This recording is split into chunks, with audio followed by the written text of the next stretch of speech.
في السماء. يقول ابن عربي في ديوانه، واسمعوا هذه الأبيات الجميلة: ثم احكم بعقلك، هل هذا الرجل يقول بوحدة الوجود أم أنه بريء من ذلك؟ يقول في ديوانه: ودع مقالة قوم قال قائلهم بأنه بالإله الواحد اتحدا، الاتحاد محال لا يقول به إلا جهول عن عقله شردا، وعن عقيدته وعن شريعته فاعبد إلهك لا تشرك به أحدا. هذا كلام ابن عربي. الاتحاد محال لا يقول به إلا جهول عن عقله شردا، وعن شريعته وعن عقيدته فاعبد إلهك لا تشرك به أحدا.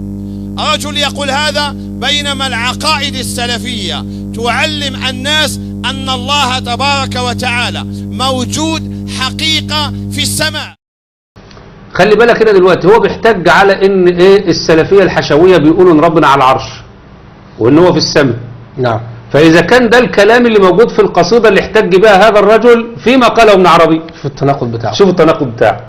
فالكلام ده بيدين مين؟ بيدين الشيخ شمس الدين البرومبو لو هو بيحتج بالايه بكلام ابن عربي على مذهب السلف او على ان هو على حق يعني. فالمفروض تحتج بكلامه كله، انت مش تاخد منه جزء وتسيب الباقي. تمام. انت قاعد بتعيب على اللي بيقول ان ربنا فوق العرش، وقاعد بتعيب على ان اللي بيقول ربنا في السماء. فاذا كان بقى ابن عربي نفسه بيقول ان ربنا فوق العرش، طب اسمع بقى ابن عربي، اسمع ابن عربي بيقول ايه. ما لي واياك غير الله من سند، وفاز من يتخذ رب الورى سندا. نعم. هو المهيمن فوق العرش مسكنه كما يليق به دينا ومعتقدا. يعني هو المهيمن فوق العرش مسكنه. نعم. احنا نقول استواءه لا نقول مسكنه، لان ربنا لان الكلام ده لا يصح ان يقوله سلفي. خد بالك ازاي. نعم. فهو المهيمن فوق العرش ايه؟ مسكنه كما يليق به دينا ومعتقدا. ايه رايك بقى يا شيخ برومبو في اللي بيقوله ابن عربي؟ كده مع السلفيين وكلام السلفيين صح ولا حشوي؟ صحيح.